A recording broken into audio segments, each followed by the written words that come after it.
윤석열 대통령이 미국 시사주간지와 인터뷰에서 4대 개혁 완수를 강조하고 다음 정권에서라도 마무리 지을 수 있게 하겠다고 말했습니다.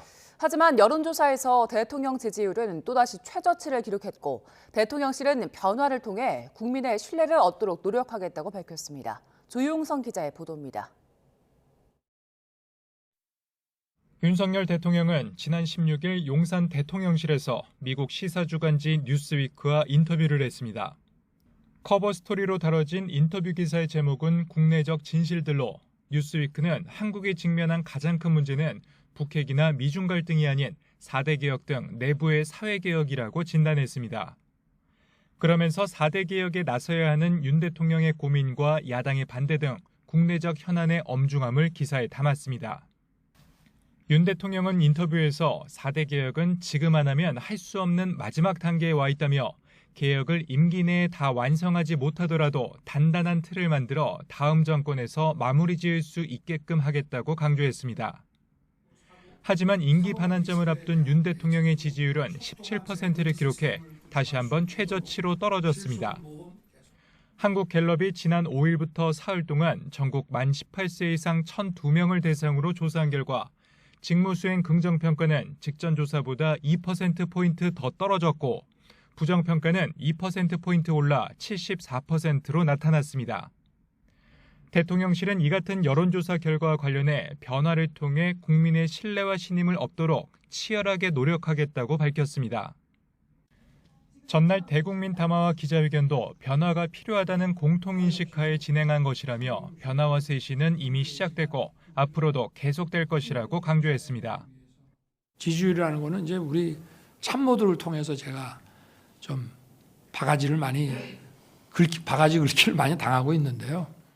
이런 변화와 또 쇄신과 또 더 유능한 모습 이런 것들을 좀 국민들께 보여드리고 김건희 여사는 이달 중순 대통령 순방에 동행하지 않고 올해 안에 활동 계획도 없는 것으로 알려졌습니다. 예전보다 3분의 1로 규모가 축소된 제2부속실은 곧 모습을 드러낼 예정이고 윤 대통령과 김 여사는 개인 전화를 없애 공식적인 소통에 주력할 계획입니다. 이 밖에 이른바 여사라인으로 지목된 강훈 전 정책홍보비서관은 국정 운영에 부담을 주지 않겠다며 한국관광공사 사장 지원을 철회했습니다. 대통령실은 앞으로 실질적인 변화를 보여주며 여론이 바뀌길 기다리겠다는 입장입니다. 이에 더해 다양한 소통 방식이 필요할 것으로 보고 윤 대통령의 이달 순방 뒤 국민과의 대화 자리를 만들지 검토하고 있습니다. YTN 조용성입니다. 더불어민주당은 윤석열 대통령의 대국민 담화를 듣고 무엇을 사과했는지 모르겠다는 평가가 많았다며 반성은 없었고 국민 앞에 솔직하지 못했다고 비판했습니다. 이재명 대표는 어제 최고위원회의에서 진솔하고 진지한 성찰과 사과, 국정 운영 기조의 전면 전환이 필요하다는 말을 다시 한번 전한다며 이같이 말했습니다. 박찬대 원내대표는 담화를 지켜본 많은 국민이 내가 이러려고 생중계를 지켜봤나 자괴감이 들었다고 한탄했다며 박근혜 전 대통령 특검팀에 참여했던 윤 대통령이 스스로 특검이 위헌이란 궤변을 늘어놓았다고 주장했습니다. 국민의힘 추경호 원내대표는 더불어민주당이 윤석열 대통령의 대국민 사과를 진정성이 없다고 비판한 걸 두고 이재명 대표와 민주당은 대통령 사과를 트집 잡기 전에 먼저 자신들의 잘못을 되돌아보고 사과부터 하라고 반박했습니다.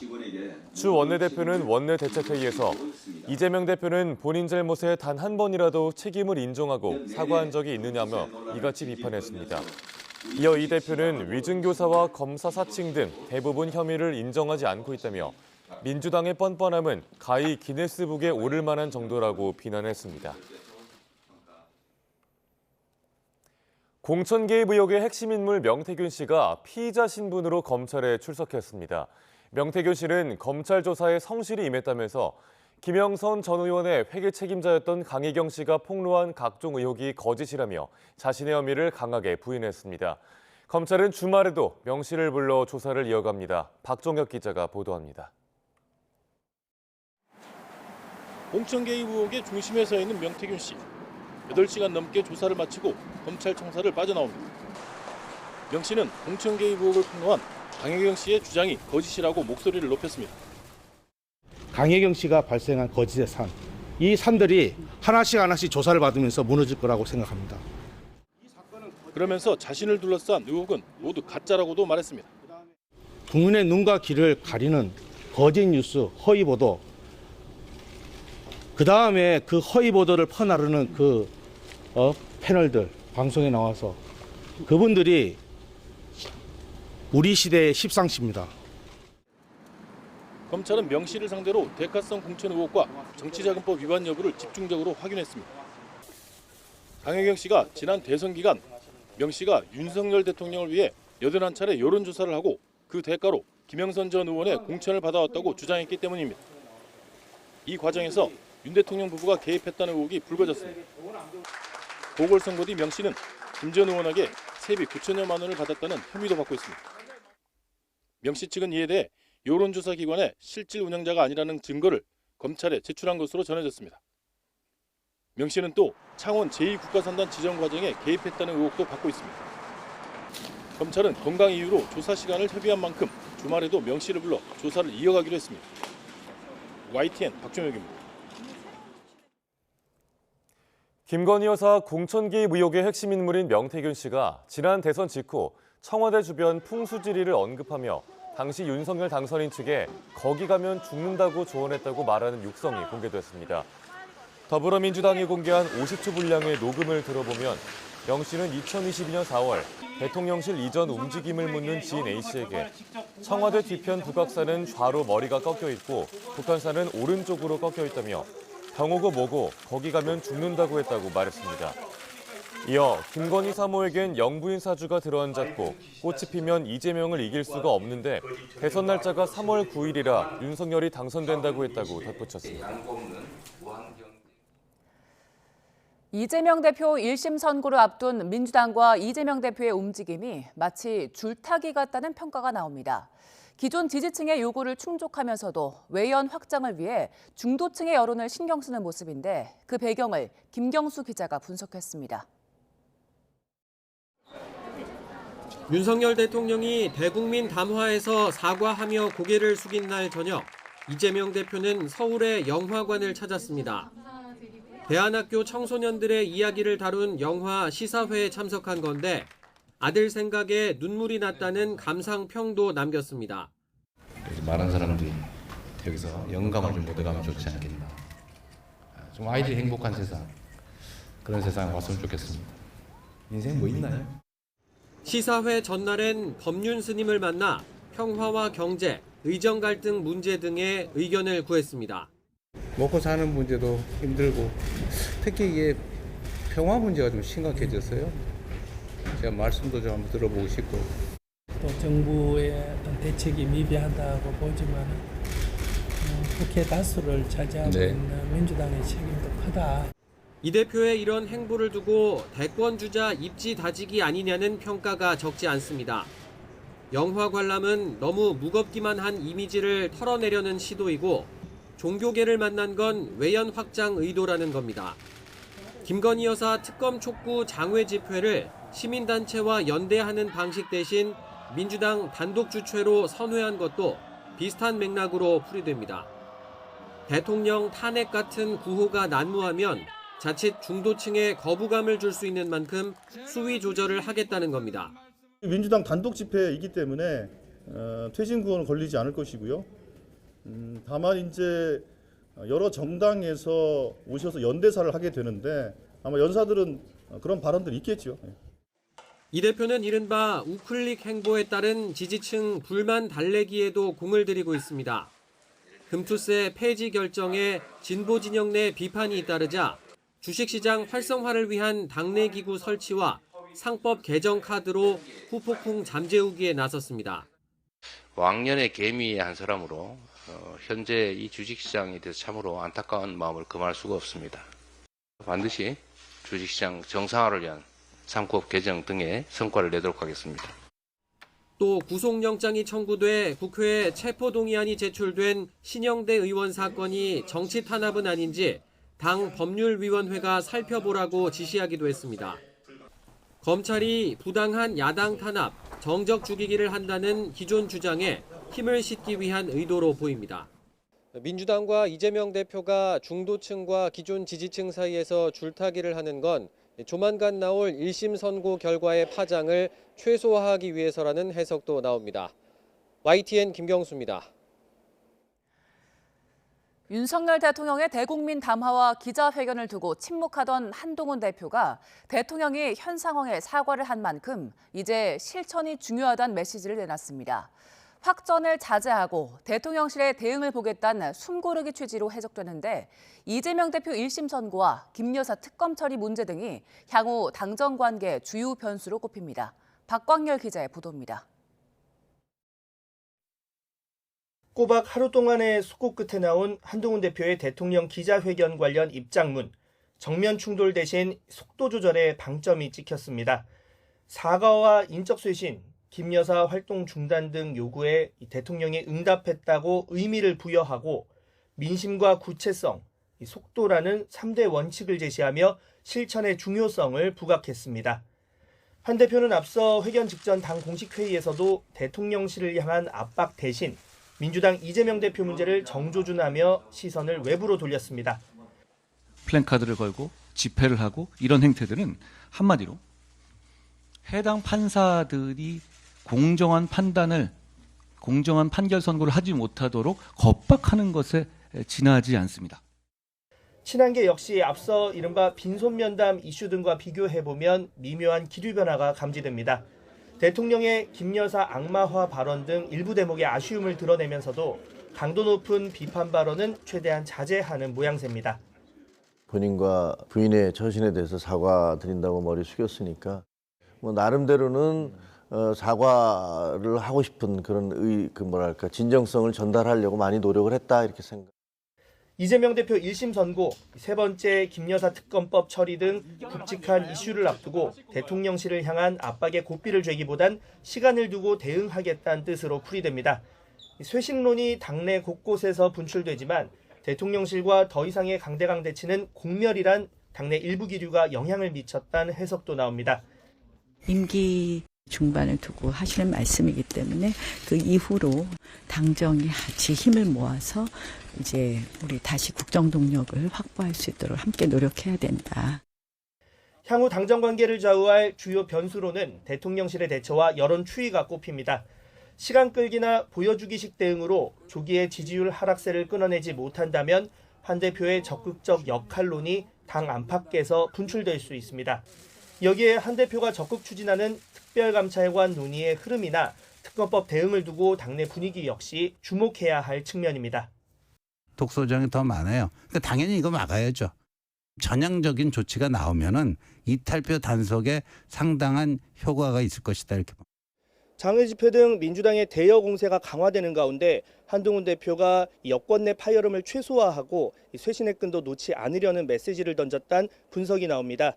국민 눈높이에 기반한 여권의 화학적 결합과 지지율 반등, 당내 기반 확충이란 과제를 두고 11월 한 대표의 선택이 전국의 주요 변수로 떠올랐습니다. YTN 박광열입니다. 윤석열 대통령은 최근 기자회견에서 북한의 러시아 파병을 이유로 우크라이나에 대한 무기 지원 가능성을 처음으로 공식화했습니다. 하지만 미국 트럼프 대통령 당선인은 국제사회의 무기 지원에 대해 비판적이어서 정부의 최종 결정에 영향을 미칠 걸로 보입니다. 이종구 기자입니다.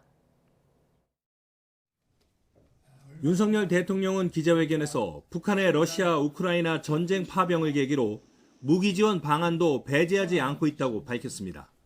북한군의 전쟁 관여 정도에 따라 단계별로 우크라이나 지원 방식을 바꾸겠다는 겁니다.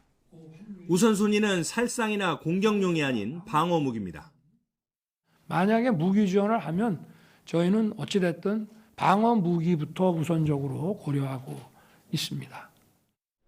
우크라이나는 조만간 우리나라의 국방부 장관을 특사로 보내 군사적 지원을 요청할 것으로 알려졌습니다. 방어 살상 무기부터 검토한다라고 했는데 실제 이거 보낼 겁니까, 총리님? 지금으로서는 아무것도 결정된 바가 없다고 생각하고요. 야당을 중심으로 무기 지원뿐 아니라 참관단 파견에 대한 비판까지 나오고 있지만 북한과 러시아 간 군사적 밀착 관계가 어디까지 이어질지 지켜보면서 대응 수위를 조절할 필요가 있다는 의견도 있습니다. 북한에게 한국의 안보에 위협이 될 만한 기술이나 무기를 지원하지 않는다면 러시아가 레드라인을 넘은 것으로 아직은 간주 안 하는 상황이라고 볼 수가 있어요. 정부 결정에 영향을 미칠 변수 가운데 하나는 새로 들어설 미국 트럼프 행정부입니다. 대통령이 취임하면 러시아 우크라이나 전쟁을 24시간 안에 끝내겠다고 공언해온 트럼프 당선인은 우크라이나에 대한 무기와 자금 지원에 부정적입니다. President Zelensky got his congratulations out very quickly, but the big question is on Ukraine is, does Donald Trump intend to keep supplying Ukraine with weapons, and is he going to push for talks with Russia? 일단 윤석열 대통령과 트럼프 당선인이 이른 시일 안에 회동하기로 약속한 만큼 양국 간 인식 공유를 통해 합리적인 우크라이나 지원 방안을 모색할 가능성이 커 보입니다. YTN 이종우입니다. 북대서양 조약기구 나토와 한국을 포함한 인도태평양 파트너국들이 북한군 파병을 강도 높게 규탄했습니다. 나토 최고 의사결정기구인 북대서양 이사회는 성명을 통해 러시아의 침략 전쟁을 위험하게 확대하기로 한 러시아와 북한 지도자들의 결정을 강력히 규탄한다고 밝혔습니다. 한국 등 인도태평양 파트너국들이 나토 성명에 동참한 건 북한의 핵실험 등을 규탄한 지난 2016년 12월 이후 약 8년 만입니다.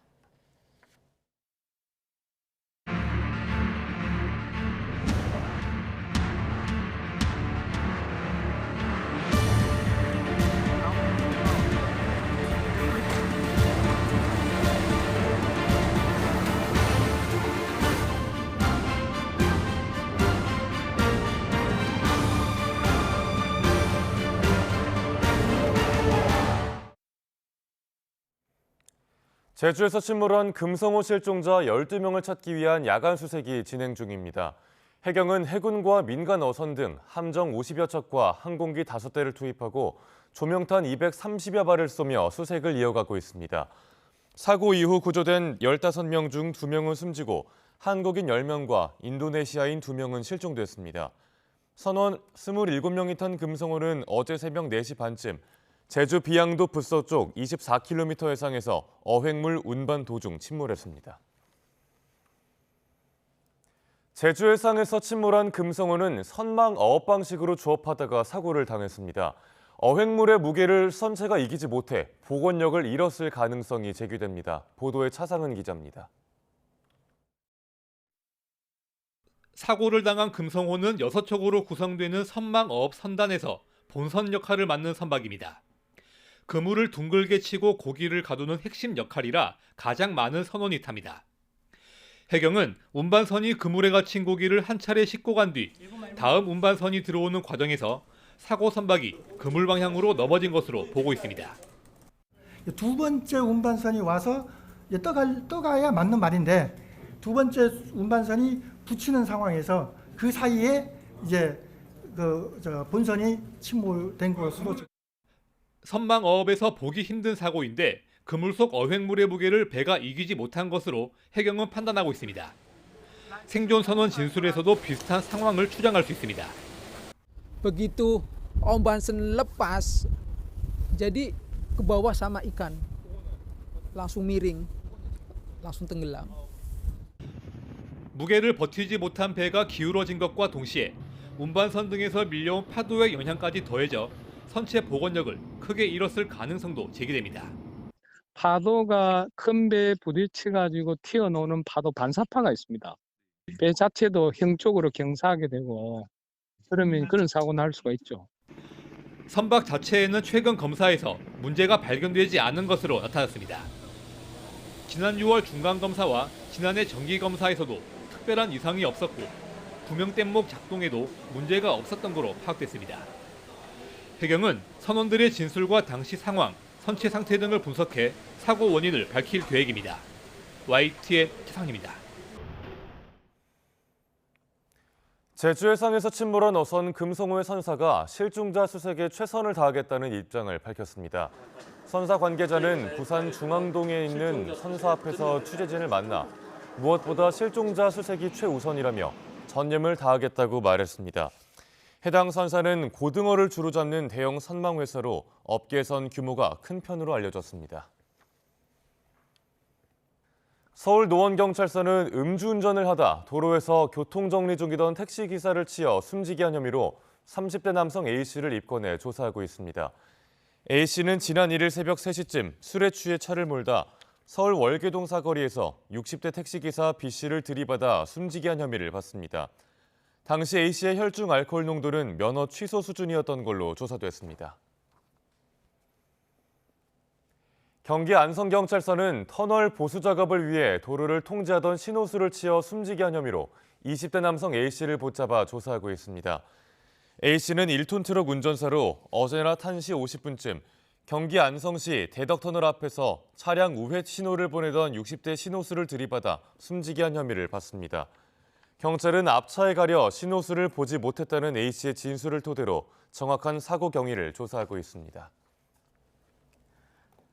지난 5월 여자친구를 흉기로 찔러 살해한 혐의로 기소된 의대생에게 검찰이 사형을 구형했습니다. 검찰은 범행 수법이 잔혹해 극형이 불가피하다며 평생 사형수로 참여하게 해야 한다고 질타했습니다. 김태원 기자입니다. 여자친구를 흉기로 찔러 숨지게 한 혐의로 구속 기소된 20대 의대생 최모 씨. 검찰은 최 씨의 살인 혐의에 대한 결심 공판에서 사형을 선고해달라고 재판부에 요청했습니다. 검찰은 최 씨가 마치 사체를 훼손하듯 잔혹하게 범행을 저질렀다고 지적했습니다. 또 피해자 가족의 협박 때문에 범행을 저질렀다고 주장하는 등 피해자에게 일말의 미안함도 보이지 않았다고 질타했습니다. 정의의 이름으로 극형 선택이 불가피하고 사형이 집행되지 않더라도 사형수로서 평생 참여하게 하는 게 마땅하다고 설명했습니다. 피해자 아버지는 재판부 앞에서 무릎을 꿇었습니다. 소중한 보물이었던 딸을 보내고 남은 가족들은 집안에 갇혀 눈물로만 시간을 보내왔다고 울먹였습니다. 이어 살인자들이 법을 우습게 여기고 범죄를 자행하는 일이 없도록 해달라면서 사형을 선고해달라고 간청했습니다. 최 씨는 최후 진술에서 혼자만의 잘못된 생각으로 하지 말았어야 할 일을 저질렀다면서 유족들에게 사죄드린다고 말했습니다. 최 씨는 지난 5월 6일 서울 강남역 인근 건물 옥상에서 여자친구를 흉기로 여러 차례 찔러 숨지게 한 혐의로 구속돼 재판에 넘겨졌습니다. 지난 4월 피해자와 혼인신고를 했는데 피해자 부모가 이를 알고 헤어질 것을 요구하자 앙심을 품고 범행을 저지른 것으로 조사됐습니다. 최 씨는 과거 수능에서 만점을 받고 서울 소재 명문대 의대에 재학하던 인물로 이번 범행이 알려지며 대학에서는 제적됐습니다. 재판부는 정신감정 결과 등 재판 기록을 검토한 뒤 다음 달 20일 최 씨에 대한 1심 선고를 내리기로 했습니다. YTN 김태원입니다. 북한강 훼손 시신 유기 사건 피해자가 범행 직후 피해자 흉내를 내며 가족의 미귀가 신고를 취소하려 한 걸로 확인됐습니다. 서울 관악경찰서는 피해자 양모 씨가 범행 직후 피해자 어머니에게 당분간 집에 못 들어간다는 문자를 보낸 데 이어 가족의 미귀인가 신고를 받은 파출소 측의 보이스톡에 회신하며 마치 피해자인 척 연기했다고 밝혔습니다. 양 씨는 112에도 전화해 고속도로를 달리고 있어 연락이 어렵다며 미귀가 신고를 취소해달라고 요청한 걸로 확인됐습니다.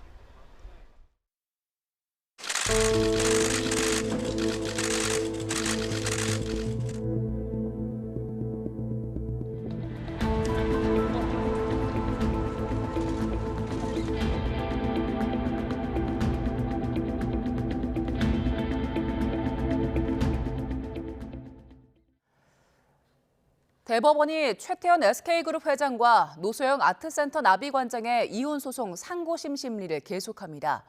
SK 주식이 재산 분할 대상인지 등을 두고 양측이 치열하게 맞설 전망인데 사회적 관심이 큰 만큼 전원 합의체에 붙여질 가능성도 있습니다. 김철희 기자의 보도입니다. 대법원이 최태원 회장과 노소영 관장 이혼 소송의 심리 불속행 기각 결정을 내리지 않으면서 본격적인 심리가 시작됐습니다.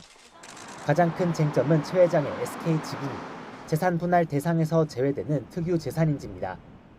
노 관장 측은 대법원에 제출한 서면을 통해 최 회장의 부는 노 관장 가족의 대체 불가능한 적극적 지원을 통해 이룩된 거라고 강조한 바 있습니다. 이에 대해 최 회장 측은 SK 주식은 선대 회장에게 물려받은 고유 재산이라 분할 대상에 해당하지 않는다고 반박합니다. 노태우 300억 비자금이 최 회장 재산 형성과 증식에 영향을 줬다는 노 관장 측 주장에 대해서도 실체가 없는 주장이라며 선을 긋고 있습니다. 비자금이 쟁점으로 떠오르면 불법 자금 세습을 법원이 용인해도 되느냐를 두고도 양측이 맞설 전망입니다. 2심 법원의 판결문 오류가 결론에 영향을 미쳤는지 역시 쟁점입니다. 앞서 서울고등법원은 주식 가치 등을 판결문에 잘못 적었다가 뒤늦게 정정하면서도 재산 분할에는 실질적인 영향이 없다고 선을 그어왔습니다. 하지만 최 회장 측은 잘못된 계산을 토대로 결론을 내린 만큼 판단을 다시 해야 한다고 맞서고 있습니다. 현재 서경원 대법관이 주심을 맡은 대법원 일부가 사건을 들여다보고 있습니다. 소부에서 의견이 갈리거나 사회적 의미가 크다고 판단되면 대법관 모두가 참여해 결론을 내리는 전원 합의체로 넘어갈 수도 있습니다. 일반적으로 이혼 소송이 전원 합의체에 넘겨지는 경우는 드물지만 여러 쟁점을 두고 양측이 양보 없는 법리 다툼을 벌이고 있는 만큼 회부 가능성도 배제할 수 없다는 분석이 나옵니다. YTN 김철입니다. 2025학년도 대학 수학 능력 시험이 이제 닷새 앞으로 다가왔습니다. 수험생들은 막바지 점검에 들어갔는데요. 시험 당일 최상의 컨디션을 위해서는 남은 기간 생활 패턴을 시험 당일에 맞추고 새로운 것보단 틀린 문제를 분석하며 자신감을 얻는 게 가장 중요하다고 합니다. 백정규 기자가 알려드립니다. 올해 수능은 의대 정원 확대 발표 이후 처음으로 치러집니다. 의대 진학을 노리는 상위권 N수생들이 대거 수능을 보기 때문에 변별력 확보를 위한 문제들이 출제될 거라는 전망이 나옵니다. 지난해처럼 초고난도 킬러 문항은 출제되지 않는다지만 변종 문제 등이 나왔을 때를 대비한 마음의 준비가 필요합니다. 중위권이나 중상위권이 풀 수 있는 문항들에서 난이도 조절할 가능성이 크다라는 걸 염두에 두고 자신이 평소에 잘 풀고 있던 문제들에 대해서 다시 한번 점검하는 막바지 학습법도 무엇보다 중요합니다. 익숙한 교재로 마무리 학습을 하고 실전 훈련으로 실수를 줄이는 것이 필요한데 모의평가 문제를 점검하고 출제 가능성이 큰 문제와 핵심 개념을 정리하는 것이 좋습니다. 전문가들은 그동안 공부한 내용만 다 맞춰도 된다는 마음으로 오답 노트를 점검해 자신감을 얻는 것도 필요하다고 강조합니다. 새로운 문제나 모의고사를 풀어보면서 자칫 계획대로 되지 않았을 경우에 자신감을 잃을 수도 있기 때문에 지금까지 봤던 내용들을 복습 위주로 반복 학습하는 것이 도움이 될 수 있습니다. 최상의 컨디션을 위해 침착함을 유지하면서 생활 패턴을 수능 당일에 맞추는 연습도 필요합니다. 생체 리듬을 잘 조절하면 기억력과 판단력, 집중력 등 정신적 활동을 최상으로 끌어올릴 수 있습니다. 남은 기간 규칙적으로 수면하고 식사 시간도 수능 당일과 같게 유지하면 도움이 됩니다. 이와 함께 카페인이 들어간 커피나 에너지 음료보다는 물을 자주 섭취해 목과 코가 건조하지 않게 관리하는 것도 필수입니다. YTN 백종규입니다. 이번 대학 수학 능력 시험에 응시한 졸업생 수험생, 다시 말해 N수생 숫자는 2004년 이후 가장 많습니다.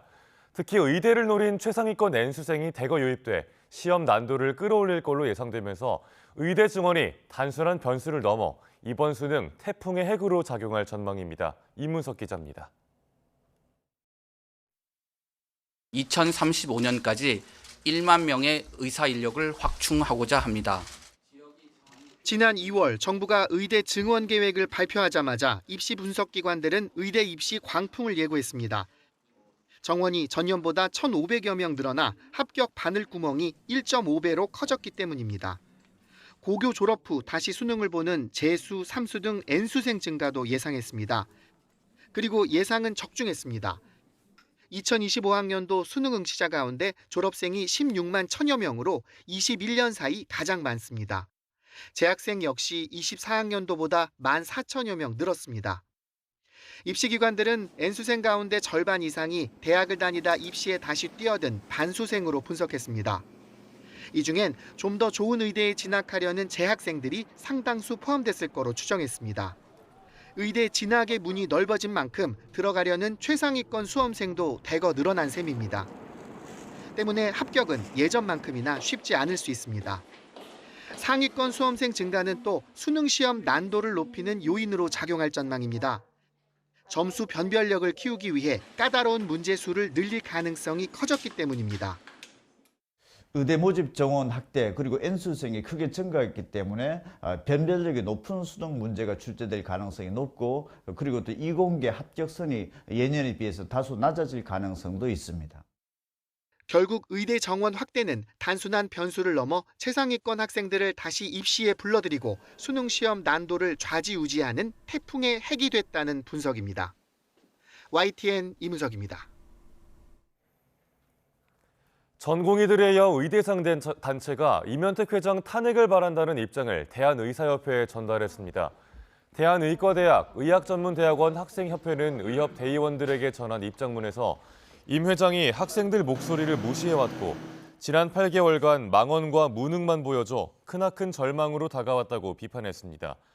또 임 회장을 신뢰할 수 없고 향후 협력 관계를 맺는 것도 불가능하다며 의협 대의원 총회에서 불신임안이 통과되길 바란다고 강조했습니다. 경북의 한 대학 캠퍼스 한복판에서 난데없는 장례식이 열렸습니다. 사회학과를 사실상 없애는 결정에 반발한 학생들이 연 건데요. 기초학문을 등한시한다는 비판이 나오지만 학령 인구 감소와 지방 소멸 속에 어쩔 수 없는 선택이라는 지적도 나옵니다. 김근우 기자가 취재했습니다. 국화꽃을 손에 쥔 앳된 학생들이 줄지어 추모 공간으로 향합니다. 영정 속 고인의 이름은 대구대학교 사회학과. 내년부터 신입생을 모집하지 않는다는 소식에 마련된 학과 장례식입니다. 폐과를 막을 수는 없었지만 비판의 뜻을 전하려고 학생들이 아이디어를 낸 겁니다. 제가 졸업할 학과가 없어진다고 하니까 일단 당혹스럽고 아쉬운 마음이 들었고요. 제가 지금 학생회를 하고 있는데 앞으로 어떻게 학생들에게 전달을 해줘야 될지. 대구대는 내년부터 사회학과를 비롯한 6개 학과 신입생 모집을 중단하기로 했습니다. 정원 감축과 학제 개편 등 대학 체질 개선이 필요한 상황에서 신입생 충원이 어려운 이른바 한계 학과라는 이유에 섭니다. 하지만 학과 구성원들은 대학 교육의 핵심인 기초학문이 이렇게 사라져선 안 된다고 비판합니다. 이미 국어국문학과 등 주요 학과들이 사라졌고 사실상 직업 양성소로 바뀌고 있다는 겁니다. 대학 교육의 시장화 혹은 상품화라고 볼 수 있을 것 같아요. 그래서 기초학문들의 교육적인 성과가 당장 시장에서 드러나고 입증되지 않으면은 그러한 학문들을 소외시키거나 대학 밖으로 좀 내모는. 이런 비판에도 지방대 위기가 심각한 만큼 어쩔 수 없는 선택이라는 지적도 나옵니다. 네, 참 안타까운 마음이 있긴 합니다. 사회학과 같은 이제 기초 학문이 우리 학생들에게 꼭 필요할 수도 있는데 어쨌든 대학에서는 학생들의 선택, 학생들의 수요에 맞게 이렇게 변화할 수밖에 없는 상황이고요. 대학 측은 피해를 줄이기 위해 모집 중단 학과에 남은 학생들이 졸업할 때까진 수업을 유지할 계획입니다. 심각한 학령 인구 감소와 수도권 쏠림으로 전국 대부분 지방대가 비슷한 어려움을 겪는 가운데 가슴 아픈 현실을 재치 있게 승화시킨 대학생들의 모습이 씁쓸함을 더하고 있습니다. YTN 김근우입니다. 서울 강남의 집값 상승 해법으로 지역 균형 선발제 확대를 제안했던 한국은행이 이번에는 가계부채 급증의 해법을 내놨습니다. 한국형 뉴 리츠라는 제도인데 무리하게 대출을 받지 않고도 주거와 투자를 동시에 해결할 수 있다고 합니다. 류환웅 기자의 보도입니다. 한국은행이 한국금융학회와 공동정책심포지엄에서 부동산 대출에 집중된 가계부채 해법으로 한국형 뉴 리츠를 제안했습니다.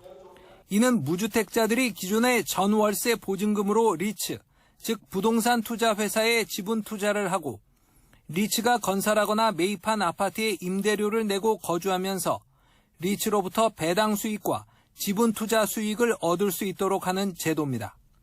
예를 들어 10억 원 아파트에 개인이 1억 원을 투자해 10년간 거주할 수 있고 10년 후에는 최소 4천만 원에서 최대 2억 1천만 원의 투자 수익을 얻을 수 있다는 설명입니다. 본인이 탈거하는 경우에 토지 가치 상승분에 대해서 그 지분만큼 매각 차이를 얻게 됩니다. 따라서 거주와 투자가 우리가 결합된 상품이라고 볼 수 있을 것 같고요. 무리한 대출 없이도 주거와 투자를 동시에 해결할 수 있다는 점에서 무주택자들의 관심을 끌 수 있는 제도란 반응이 나왔습니다. 가장 필요한 주거 지원으로 자가구입 자금 마련 지원을 간절히 원하고 있습니다. 즉 이것이 결국은 내가 진짜 집을 갖고 싶어서라기보다는 시장 변화에 따라갈 수 있는, 즉 자산 확보에 대한 니즈가 반영되는 것이다. 이창용 한은 총재는 가계부채 해결은 대출 규제나 금리 조정만으로 어렵다며 주거에 필요한 자금의 상당 부분을 대출이 아닌 민간 자본으로 대체할 수 있다면 가계부채 해결에 큰 도움이 될 것이라고 말했습니다. 리츠를 통한 주택금융은 가계의 자산과 부채 구조를 근본적으로 바꾸는 제도적 변화가 될 것이며, 이를 현실에 구현하기 위해서는 가계금융회사, 투자자, 정책당국 등 모든 이해자의 인식 전환이 중요하기 때문에 쉬운 과제는 아닐 거라고 생각합니다. 한국형 뉴리츠가 현실화되기 위해선 우선 사업성과 수요 등을 고려해 서울과 서울 인근에 적합한 후보지를 선정해야 합니다. 또한 시세보다 저렴한 임대료가 책정돼야 수요를 높일 수 있고, 리츠 회사가 과도한 기업 대출에 의존하지 않도록 주택도시기금의 투자가 필요하다는 지적도 이어졌습니다. YTN 유환홍입니다. 우리나라에 있는 카페 수는 무려 10만 개가 넘는데요. 치열한 경쟁에다 원두 가격도 고공행진을 이어가면서 커피 산업의 어려움도 커지고 있습니다. 이런 상황에서 독특한 향이 나는 스페셜티 커피가 포화 상태인 카페 시장의 새로운 동력으로 주목받고 있습니다. 오동건 기자가 취재했습니다. 끝도 없이 늘어선 줄, 커피를 맛보기 위해 모인 사람들로 인산인해를 이룹니다. 저희가 평소가 먹던 아메리카노랑 좀 달리 좀 풍부한 스페셜티를 즐기고 싶어서 좀 더 쓴맛보다는 산미가 있거나. 박람회에 참가한 국내외 89개 로스터리 카페들은 스페셜티 커피를 다루고 있습니다. 매일 맛보는 커피와 뭐가 다를까? 스페셜티 커피는 열대과일이나 초콜릿, 꽃 등 복합적인 향미가 특징인 커피로 커피 품질 평가 기관인 SCA에서 100점 만점 기준으로 80점 이상을 받은 원두만을 의미합니다. 재배부터 추출까지 철저한 원두 관리와 독특한 향 때문에 커피 애호가들의 사랑을 받고 있습니다. 여수에서 어저께 올라와서 하룻밤 자고 오늘 아침 일찍 줄을 서서 들어왔습니다. 되게 유명한 원두긴 한데 역시나 향미, 꽃향기랑 이렇게 플로럴한 향기들이 엄청 잘 살렸더라고요. 빠르게 성장하던 국내 커피 산업은 최근 정체기에 들어섰습니다. 기후변화의 여파로 커피 원두 가격이 4년 사이 3배 가까이 오른 데다 커피 전문점이 10만 개를 넘어서면서 경쟁도 치열해졌습니다. 실제로 지난 1분기 서울에서 폐업한 카페가 1,100곳을 넘어 통계 집계 이후 최대 수치를 기록했습니다. 이런 상황에서 스페셜티 커피를 향한 높은 관심은 새로운 성장 동력으로 주목받고 있습니다. Specialty coffee used to be the minority of coffee, like 7% of the coffees in the world. What we think is, with that transformation from taking the coffee from being a functional beverage to becoming an indulgence, specialty coffee today it's around 40% of markets like the US market. 원두의 재배와 유통 과정이 윤리적인지를 따지는 등 가치 소비를 지향하는 점도 소비자에게 호응을 얻고 있습니다. 높아지는 국제 커피 원두 가격과 과열 경쟁 속에 커피 산업은 스페셜티 커피를 통해서 새로운 활로를 찾고 있습니다. YTN 오동건입니다. 요즘 미국에서 맵고 단맛을 섞은 이른바 스위시 메뉴가 젊은 층의 입맛을 사로잡고 있습니다. 스위시 메뉴의 상당수가 한국의 고추장을 양념으로 쓰고 있는데 앞으로 K푸드 열풍을 이어가는 계기가 될지 관심입니다. 뉴욕에서 이승윤 특파원이 보도합니다. 미국 유명 버거 프랜차이즈의 한국식 프라이드 치킨 샌드위치. 한식에서 영감을 얻어 닭고기에 맵고 단 고추장 양념을 발랐습니다. 매운 스파이시와 달콤한 스위트를 조합한 스위시, 이른바 맵달 메뉴입니다. 시장 조사업체 데이터 센셜은 이 같은 스위시 메뉴가 미국 전체 레스토랑 아이템의 10%를 차지한다고 밝혔습니다. 1년 전보다 1.8% 늘어난 수치로 향후 4년 동안 9.6% 성장할 전망이라고 내다봤습니다. 최근 한식, 특히 매콤달콤한 고추장의 인기가 높아진 덕분이라는 게 미국 언론의 분석입니다. 이런 흐름에 발맞춰 자신이 쓰던 소스를 가져오면 한국식 맵고 단 소스로 바꿔주고 치킨 등에 찍어 먹게 하는 체험 행사가 열렸습니다. 그때 처음으로 먹어봤는데 진짜 맛이 너무 딱이었어요. 그래서 그 이후에 그 라면을 먹을 때마다 딱 항상 스위스의 바람을 타고 K푸드 붐은 간편식에서 한식당으로 확산하고 있습니다. 제 국제 친구들이 한국 음식점에 같이 가고 싶어하는 빈도수도 훨씬 늘어나고 있어서 여러모로 굉장히 자랑스러워요. 뉴욕에서 열린 음식 와인 축제에서는 한식당 저녁 체험 행사 입장권이 매진되기도 했습니다. I think it'll continue. I think people really like it and it's here to stay. Why? Because it's just the flavors, right? It's like the flavors and like all the variety that you can get. 다만 K푸드 열풍이 잠시의 유행으로 그치지 않으려면 해결할 과제도 있습니다. K푸드 열풍을 계속 이어나가려면 현지 입맛에 맞춰서 한식 메뉴를 다양화하고 수출 대상 국가도 제때 적극적으로 확대할 필요가 있다고 전문가들은 조언하고 있습니다. 뉴욕에서 YTN 이승윤입니다.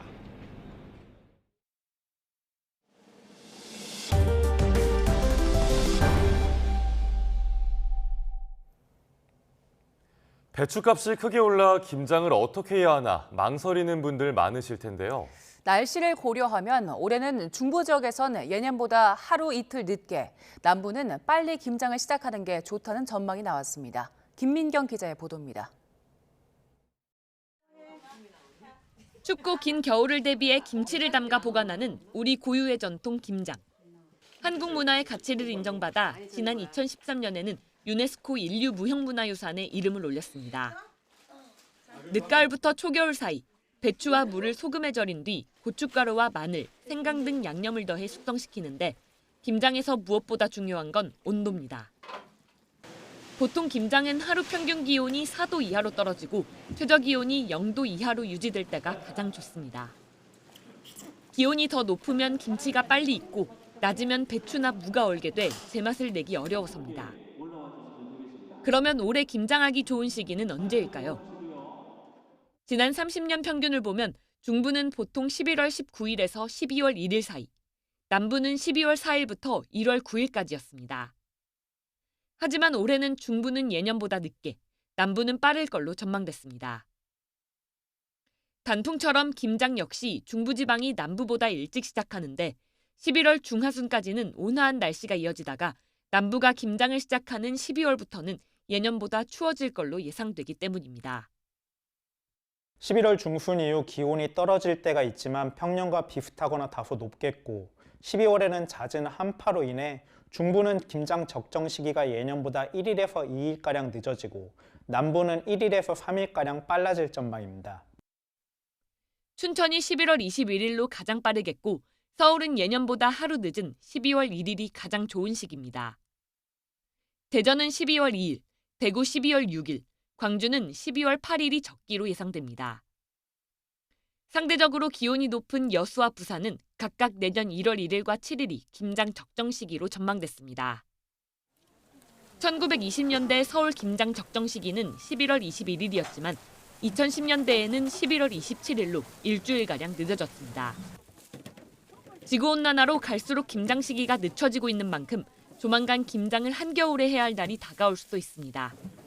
YTN 김민경입니다.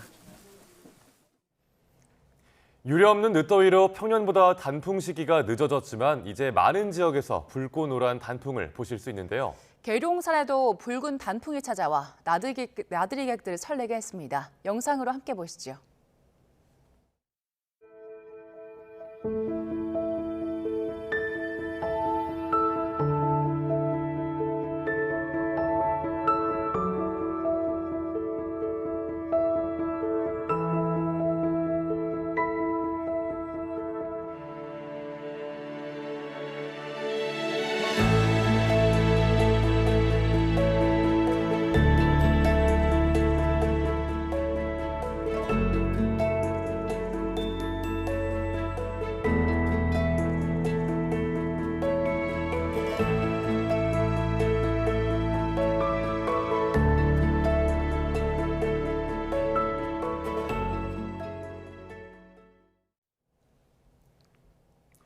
올해 사과 농사는 풍년인데 농민 걱정은 이만저만이 아니라고 합니다. 매년 수확철마다 반복되는 농촌 일손 부족 때문인데요. 때맞춰 고마운 손님들이 찾아왔습니다. 홍성욱 기자가 취재했습니다. 나뭇가지가 휘어질 때 주렁주렁 어른 주먹만한 사과가 가득합니다. 하지만 수확으로 분주해야 할 손길이 보이지 않습니다. 농촌 일손 구하기가 하늘의 별따기입니다. 빨갛게 익은 사과를 수확하지 못하고 있는데요. 사람을 구하지 못하는 농부의 속이 까맣게 타들어가고 있습니다. 반가운 손님들이 찾아왔습니다. 사과 수확에 일손을 보탤 자원봉사자 80명. 8,000제곱미터 과수원에 335 모여 구슬땀을 흘립니다. 상처라도 입을까 조심 또 조심. 아기 다루듯 사과를 수확합니다.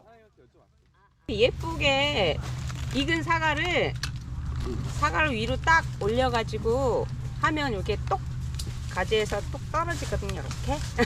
이렇게. 이렇게. 익숙하지 않은 작업이 힘들 법도 하지만 속 타는 농민 생각에 쉴 틈이 없습니다. 새참은 직접 딴 사과로 대신합니다.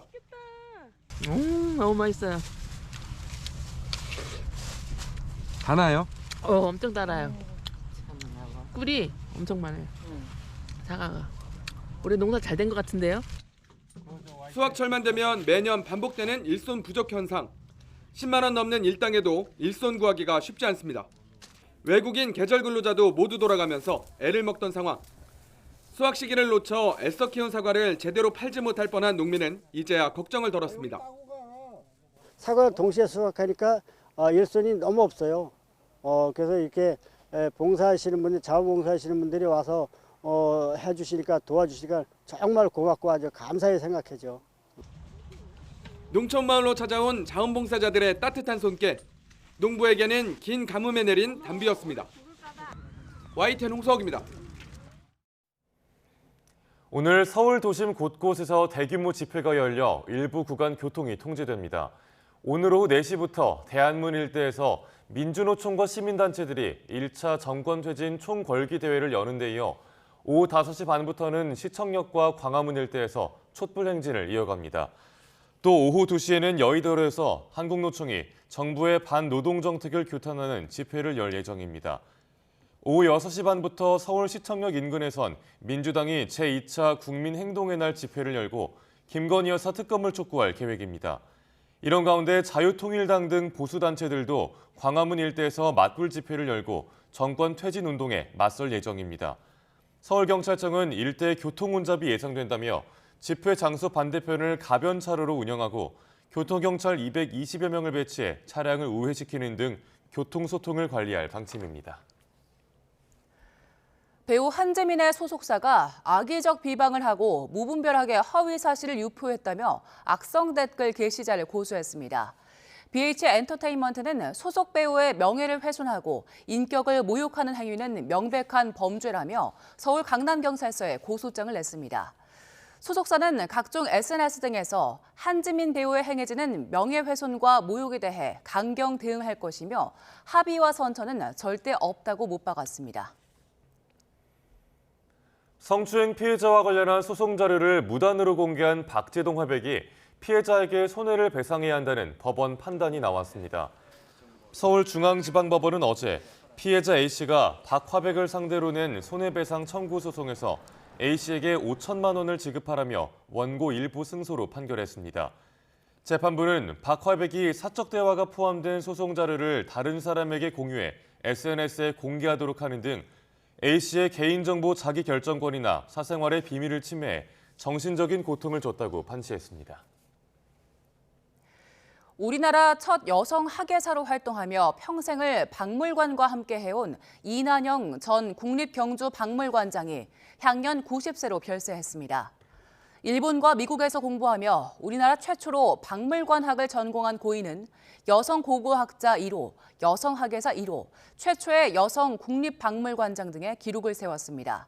빈소는 경북 경주시 동국대학교 경주병원 장례식장 특 2호실에 마련됐습니다.